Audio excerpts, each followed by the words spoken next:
Hello everyone, this is Kaizouwar here, and I've recently beat Pokemon Brilliant Diamond. And I actually wanted to talk about how I personally feel about the remakes for Gen 4's Diamond and Pearl. Now, I will say this, and I've said this so many times in different videos, and people who know my channel really know me as well, but I love Pokemon. I love the Pokemon series, and even when Pokemon kind of slacks off, there's always something in the game that kind of pulls me back. But Pokemon's been kind of on a weird state lately, especially when their translation over to the Switch. Pokemon Let's Go was kind of seen as, a lot of people didn't like it. A lot of people liked it. It just was a weird game to start off with. But I played it. I personally don't think it's a bad game. It's not a Pokemon game that I'll remember forever, but it wasn't a bad game, right? And then you had the next games after that, which was Sword and Shield. And Sword and Shield was already a controversial game with the whole Dexit stuff. And while I played Sword and Shield and it didn't really blow me away or anything like that, I still enjoyed my time with it. And I think ever since Pokemon's transitioned over to like the Switch or even back on the 3D, things have been kind of rough for it. Now, I personally like all the games, don't get me wrong, but you can definitely see that there was a shift when it came to 3D. And there was a shift that happened where the games just feel a little off, you know what I mean? And then after that, you get Brilliant Diamond and Shining Pearl, and then you get the Legends ARCSYS. One day I'll make a video about Legends ARCSYS, which I think I already did. I'll probably go into depth in our video, but this one I actually want to talk about Brilliant Diamond and Shining Pearl. So when the games were first announced, because Legends ARCSYS and Brilliant Diamond and Shining Pearl were announced together, for me personally, I was never that kind of person clamoring for a Gen 4 remake. Now, I knew it was going to happen eventually. I knew it was going to happen sooner than later, and I'm expecting a black and white remake someday in the future, but I was expecting Gen 4 to get it. It just was a matter of when, right? So it took a while to get it, and it was announced. And from the first trailer alone, where people saw how the characters' models were chibi-fied to try to evoke the same feeling as if the 2D sprites, like the little traditional 2D top-down sprites from the original game, I get where they were going for. But in practice, it looks kind of weird. It still looks kind of weird. Even after playing the game, like, yeah, I get what they were going for. It just doesn't look well in the actual game's engine, if that makes sense. There's a bit of charm with it, but it's not very, good. Especially it's kind of weird as to why, like, every other game remake just conformed that to that generation. Like, for example, Fire Red Leaf Green, the character models do look like they're from Gen 3. When Heart Gold and Soul Silver come out, the characters look like they're from Gen 4. Like when Pokemon Omega Ruby Alpha Sapphire came back, they had the characters look like they actually came from that generation. So it's kind of weird, It's kind of weird they decided to go back to that. But Brilliant Diamond Shining Pearl was developed by Ilka. And I don't know how much creative control they had, right? Because there's some changes in this game that I feel like Game Freak just wouldn't have made after Sword and Shield. You know what I mean? I feel like some of these changes and some of the things they kept from Diamond and Pearl were specifically Ilka changes. And I will go into that in just a little bit. But yeah, a lot of people were talking about how this game just felt weird to them, but they were still hyped anyway. People have been wanting a Gen 4 remake for a long time now. Hell, there was like this video I remember seeing before where like there's this guy who had a ferret on a treadmill, or not treadmill, or like a escalator, and the ferret would just go up that escalator, and it'll be like live streamed until he's like, I'm gonna live stream this ferret go up this escalator until Brilliant Diamond and Shining Pearl remakes come out. And then we got that. And me personally, I didn't get the game until about, I think, months after I saw it, right? Because in the back of my head, I was like, nah, I really don't want it right now.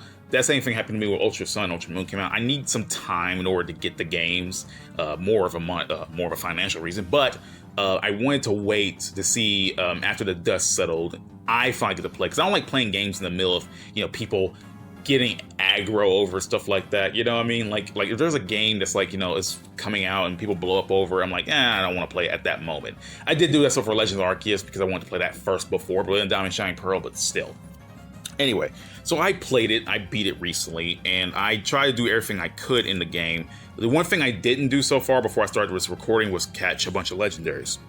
I didn't have time to, since I've been working a lot more recently. So I kind of just don't have the time to go out and catch legendary Pokemon like I used to. But I did manage to get to the game to a point where I was able to battle all the gym leaders again, like in a rematch, and battle the Elite Four again. So I did a good amount of stuff in the post game, and also did the entire fight area, stuff like that. So I did a lot of stuff in the game before I actually finished the game. And I wanted to go in this video of more of a pros and cons sort of way, like, oh, these are my pros, this is what I liked about the game, these are the cons, this is what I don't like about the game, that kind of stuff. I feel like it's easier to get that out of the way so I won't be just rambling on about forever and forever.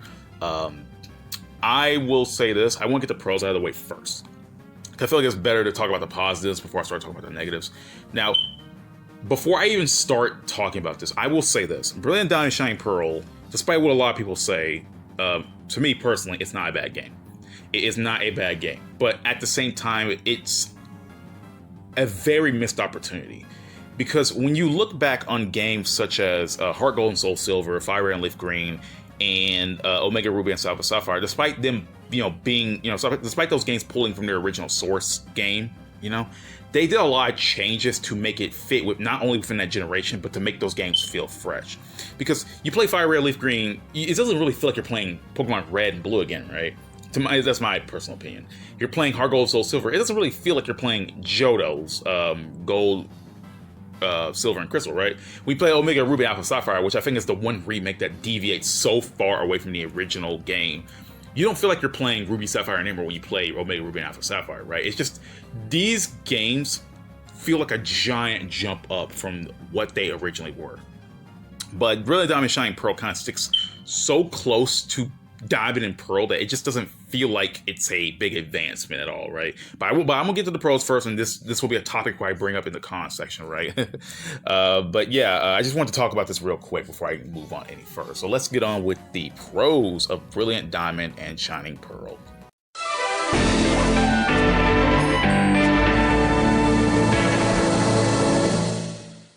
Now, my biggest pro, and I don't think I really should count this as a pro, but I really like the idea of just this game existing in the first place.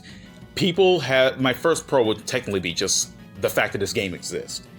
I've heard many years that people wanted a Diamond and Pearl remake. I think Diamond and Pearl's remake was probably far one of the most anticipated remakes of all time. And I feel like the fact that this game even exists in the first place, and the fact that I called it, I knew we were going to get a Diamond and Pearl remake, or just, win, I think that's a good thing. I don't have much to say about on this topic other than just that, so I'll just move on to the next pro, the Grand Underground. Now, the underground in the original game was just a little thing you could do with your friends. You can go underground, you could dig for stones, you could dig for fossils, you could dig for shards for the stuff under the ground. You could dig, in Platinum, I think you could dig for shards, and you could use those shards to go to move tutors and stuff like that and get new moves, that kind of thing.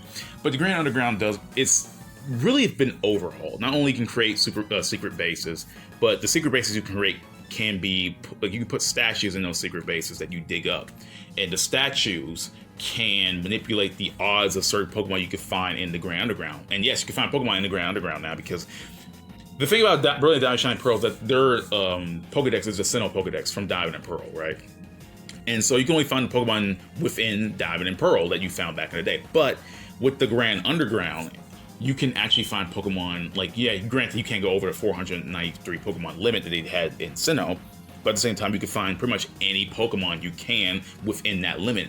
Even if you haven't got that far in the game yet, you can still find those Pokemon, and the further you go in the game, the more Pokemon get available, to the point where you can just practically catch every single Pokemon within that 493 Pokemon limit. I think that's a cool thing that they decided to do, rather than just limiting the Pokemon you have, just like they did in Pokemon Let's Go. Because a lot of people were a little bummed out. It's like, oh yeah, you can't catch Pokemon from the other regions in Let's Go, like why? But I think this is a good way of having that balance in between. Not only can catch all the Pokemon in there, but they're not DLC or anything like that, or they're just not excluded, right? So I think the Grand Underground was a cool way of just having other Pokemon be in Sinnoh without being in Sinnoh. Now, yes, I would love other Pokemon to be in there.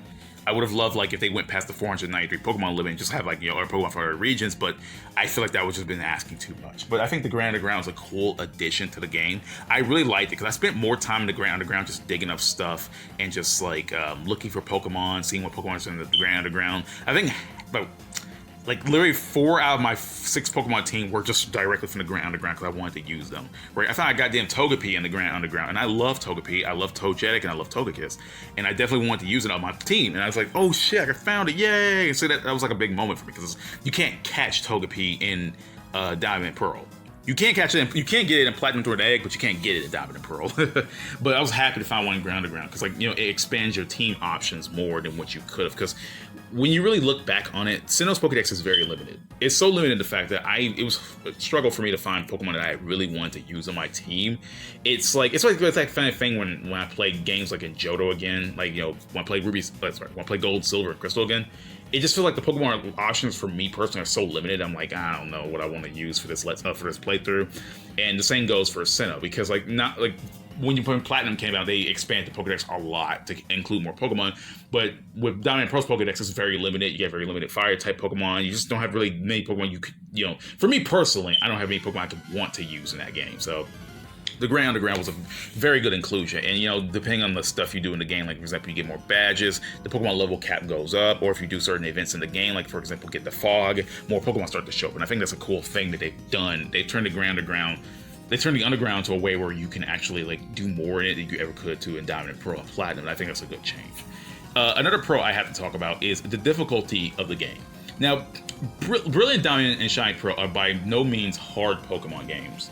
Pokemon has been a series that's been like very controversial when it comes to difficulty, right? A lot of people say they're baby easy games. A lot of people say that, yeah, they're fairly difficult in certain areas, but not all areas. For me personally, I think the most difficult Pokemon game I've played like all the way through was Ultra Sun and Ultra Moon because like the game, they use the EXP shit to kind of scale up to the Pokemon, right? And I think it kind of happens in Brilliant Diamond and Shining Pearl because like I battled every trainer I could in Brilliant Diamond and Shining Pearl. And like after a while, the trainer levels start to jump up a lot, right? They're not like, I don't even remember if they're like the exact same as they were in Diamond and Pearl, but there are some Pokemon trainers who are like, their levels, and like especially for gym leaders and certain trainers in the game, their levels will catch up to yours even though you have the EXP share like permanently on. A good way of balancing out, just to make sure you're not over leveled, right? But the one thing I really want to talk about is the highlight of this game. The quote-unquote boss battles, like with the gym leaders, Elite Four members, and champion. Now, all the gym leaders aren't too hard. They use everyone in the game uses the exact same Pokemon they use in Diamond and Pearl. So if you know how to beat them, whatever. You're gonna play Diamond and Pearl in a while, it's no big deal. But the thing about Diamond and Pearl to Platinum is that they changed the teams at Platinum, especially with the gym leaders and especially with some members, like the members of the Elite Four. Because, for example, characters like Flint, right? Flint has 2 fire type Pokemon because there was only 2 types of fire type Pokemon within the original Sinnoh decks, right? So he had to compensate it by putting a Drifloon, a Lopunny, and a Steelix, right? But the one thing they did well about the gym leaders, Elite Four, and Champion is that they make the difficulty for these gym leaders higher. Like, not only is their AI a lot smarter than it usually isn't ever was, they have items on almost all their Pokemon, perfect EVs, especially when you do the rematch battles with them, right? When you get actually not even the rematches, but when you get to Elite Four for the first time, all their Pokemon, despite being the exact same as they were from Diamond and Pearl, they're all not competitively viable, but like they're competitive. Like they have certain items that cover up all their weaknesses. They have a bunch of cool moves that, diversify them. It's not like Pokemon where they just slap moves on Pokemon, just like, all that crap. Like the AI will like literally swap out Pokemon they think they're going to lose. Some Pokemon have berries on them that prevent them from like being KO'd. They have items that prevent them from being KO'd. They have leftovers, all that kind of shit. And I think that's really cool, despite them, and like perfect EVs as well. Perfect EVs and IVs. And despite being the exact same Pokemon, the Elite Four in later Cynthia is like really hard. Because I remember getting there, it's like, damn, the Pokemon levels not only jumped up drastically, right? They freaking have the Pokemon where like their AI is much smarter and their Pokemon teams just like are a lot better. Like, yeah, the Pokemon teams are exact same as Diamond and Pearl, but at the same time they're like harder, right? They're way harder. And I was like, I'm losing. Like, I never like lost one of my runs before, but like the Pokemon are just brutal, man. The AI knows what Pokemon are gonna swap into, and then they're always somehow much faster than all the Pokemon on my team, which is crazy. Yeah, they have perfect stats, and so insane how well they did the gym leaders in the Elite Four. I literally joked how like Ilka just like saw how people were complaining about how Pokemon have like small, like weak difficulty or something like that. I hear all the fans complain, so they just jacked up the gym leaders, like they jacked up the Elite Four members. And Cynthia is by far one of the hardest battles in the game. And like, Cynthia was already a Pokemon that, like, already a champion that had like perfect EVs and IVs and all her Pokemon, but like, not only you give her like perfect stats, you gave her like items are all her Pokemon. She knows how to swap in and out her Pokemon. She'll just full restore them.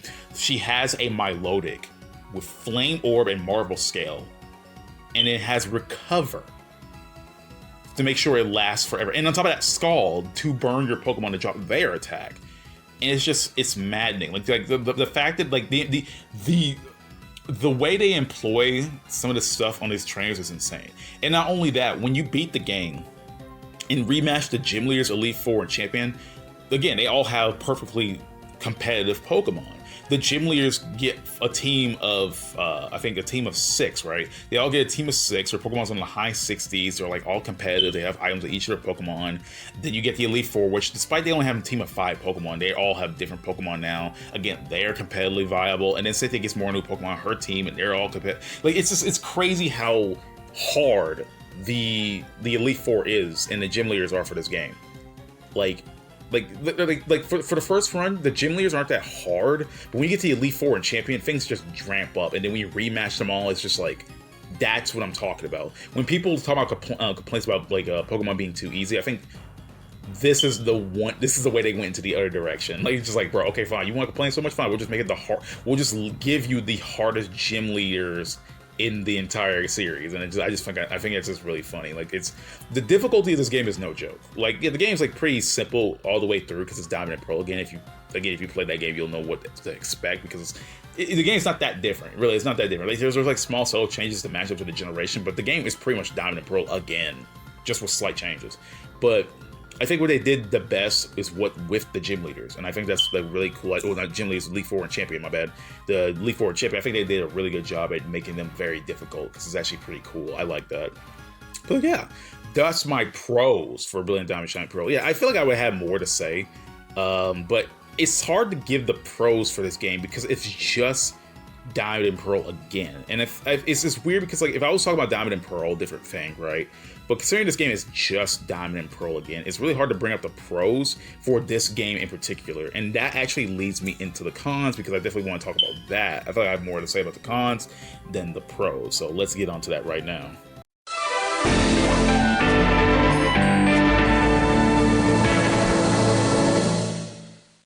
And here we are with the cons of Brilliant Diamond and Shine Pearl.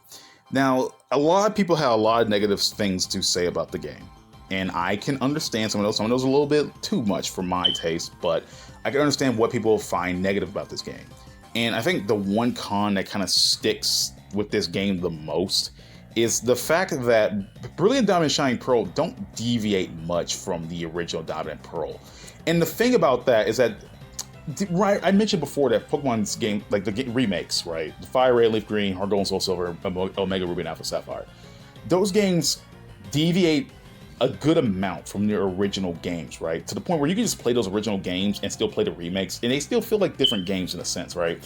But the problem about Brilliant Diamond and Shine Pearl, and despite their graphical overhaul, is the fact that they just feel way too similar to the original games, right? And now normally this wouldn't really be an issue, but the fact that this game feels more like a remaster rather than a remake is the problem with this game.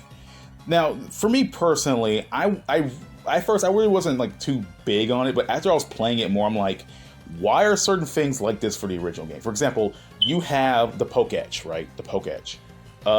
When Platinum came out, they improved the Pokétch where you have like, 2 buttons on the side, you press up and press down, so you don't have to go through the whole Pokétch to find the little app you're looking for. This game is still limited to the 150 Pokemon still in the original Sinnoh in Diamond and Pearl. Like, the gyms are exactly the same. Like, the Pokemon teams are exactly the same for other trainers. Like, this game is pretty much Diamond and Pearl's remastered rather than remake. And yeah, they do change up a lot of things to try to try to shake it up a bit, but the problem about this game is that it feels nearly it's too close, right? It's just like, yeah, other games have like remakes and junk like that, but this game's more of an HD remaster rather than remake. And it also goes into like the character models too. Like they wanted to make the character models look like the top-down perspective. That's our little sprites they had back in Diamond and Pearl. And the problem about this game is that like Platinum exists, right? And the fact that they wanted to choose to remake Diamond and Pearl rather than Platinum is one big problem. Now, you may bring up the argument, it's like, okay, well, they had Crystal for Heart Gold and Soul, for Gold and Silver, and they didn't remake that. But the thing is, they implemented the stuff from Crystal into Heart Gold and Soul Silver, right? They did the same thing with Omega Ruby Alpha Sapphire, where they took some of the stuff that Emerald brought in, for example, like, stuff like Rayquaza. They managed to implement that into Omega Ruby and Alpha Sapphire with the Delta episode.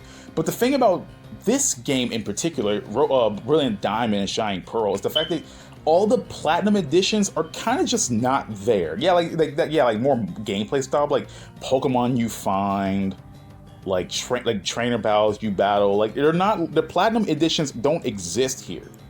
And the worst part about it is, this makes Platinum a more appealing option to play over Brilliant Diamond and Shining Pearl, because Platinum introduced so many changes to make the game the definitive Diamond and Pearl, or just technically Sinnoh experience. And like, if they chose to take more stuff from Platinum, like, expanding the Pokedex and giving more options to battle trainers, the battle tower, right? Like the battle frontier, the whole stuff, the changes for Team Galactic, adding Sharon, adding gameplay issues. I think that would probably make the game look more appealing in people's eyes if they took more stuff from Platinum, but they didn't. This game has things from Platinum, but they don't go all the way with it. And I think that's the one thing that kills the remake factor.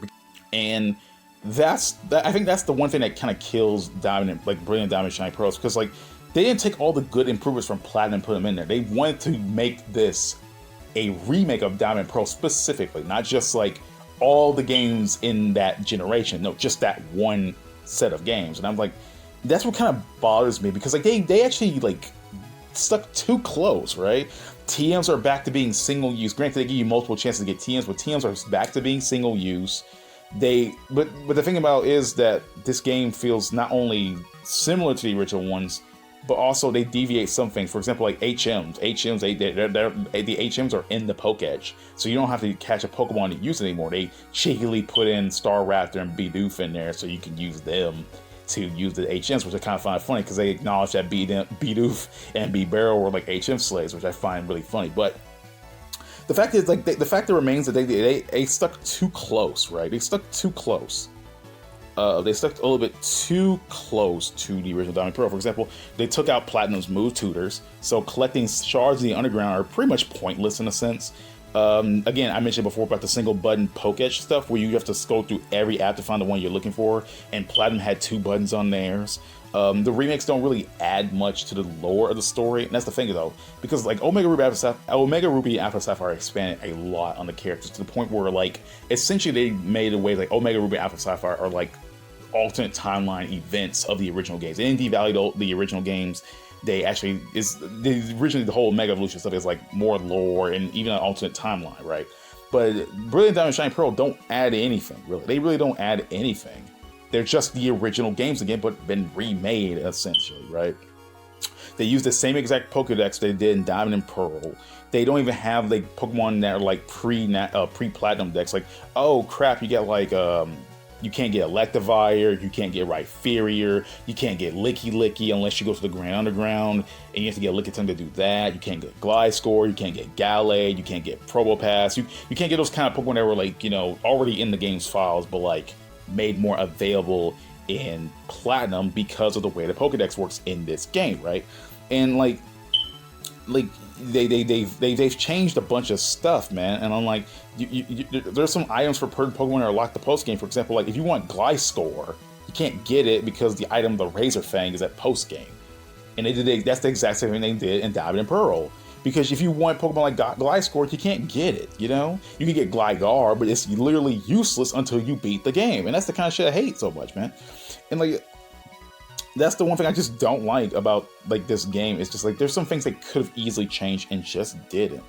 And like the game's not terrible, don't get me wrong. Diamond and Pearl weren't bad, so these games aren't bad either, but like you just feel like they should have changed a lot more than what they did. And I think that's my biggest problem with this game. Like I already mentioned the whole TMs thing, I already mentioned like, you know, nothing really new is added to this game. I think that's the one sore point about Brilliant Diamond and Shining Pearl. They don't do much to remake this game. It's just it's more of an HD remastered rather than just a whole new game. And there are some things that they changed for like the best and the worst. Like why even go into the problem of like changing the TMs but nothing else? You know what I mean? Like yeah, you guys have like you change the TMs where you could use them in the Pokédex, so you don't have to use them like attach them on. But if that's the one thing you change, why just leave everything else the same? The fact that the gyms are all exactly the same from the original game is another weird thing. Like you still got freaking like you still got like Gardenia's dumb gym. You still got Fantina's dumb freaking math gym, which makes literally no sense for her as a character. Like all the gyms are practically exactly the same. They don't really change. All the events in the game happen exactly the same. Like with like, and then like, you know, even like mechanics, like the honey tree, they kept that exactly the same. You know, the same shit that people complained about, like originally, you have all the things y'all could have changed, y'all could have just like let that, yeah. Granted, some Pokemon you can find in the underground, but if you want like Pokemon like Drifloon, which I had to change my game to Friday to get, yeah, good luck with that. But yeah, and that's what sucks though. Like that's what sucks. Brilliant Diamond doesn't really add anything, you know? The only thing they really changed is like, oh yeah, the fairy types, which was already, there's nothing they could have done about that because fairy types were already a thing in like ever since Kalos, so that was going to carry over to this game as well. But like all the other things they just changed was like, okay, why, you know? Like Mega Evolution isn't even in this game, and I have no idea. Like of all the Pokemon, I feel like one thing that could have shook up this game is they added Mega Evolutions to Sinnoh Pokemon, right? More Sinnoh Pokemon, but you know, whatever. And you get the Chibis, and I'm like, why would you have that? You know, why would they? Why like the Chibis? I get they were trying to invoke the same feeling as the original sprites of Pokemon Diamond and Pearl and the older Pokemon games, but like it just looks off because like all the characters look weirdly proportioned and like it kind of clashes with the aesthetic of the game. And I'm like, why would you do that? like the game doesn't look bad. Honestly, when you look at like stuff like the water effects, the game looks so good. Like the water, like can I just talk about the water effects? Like Jesus Christ, when the water ripples, like it's just so good, you know what I mean? Even the characters, like you definitely see more of their personality you did in the original game. Like for example, like we battle certain gym leaders, you can see them doing like certain moves, you know, stuff like that. I think that's kind of cool. But yeah, it's just this game is a weird game. Like it's like they wanted to be faithful, but wanted to keep some things different to keep, you know, make it more, you know, in line with like current Pokemon. I'm like, why? And like on top of that, I think another sore point for this game and another con I have is movement. Movement is by far one of the worst things ever in any Pokemon game ever. Pokemon is a very simple game when it regards to movement. You walk around, depending on the game, right? You walk around with the D-pad or you walk around with an analog stick. It's as simple as that. But Brilliant Diamond and Shining Pearl wanted to be so faithful that a lot when you go in some certain cutscenes, a lot of characters walk in a grid format. Even though in the game you're perfectly capable of walking 8 directions. But the problem about walking 8 directions in this game is that Brilliant Diamond and Shining Pearl wasn't made with 8 directions in mind. It was a thing they must have slapped in last minute. Because if you rub against a wall, you slow down to a crawl. You get on your bike, you take a very slow start. If you try to walk in certain directions and bump anything, you slow down. And like you still walk 8 directions, but like when you try to walk 8 directions with the D-pad, you have a very slight start before you actually do it. And movement is so effed up in this game. I legit have no idea how this made past QA testing.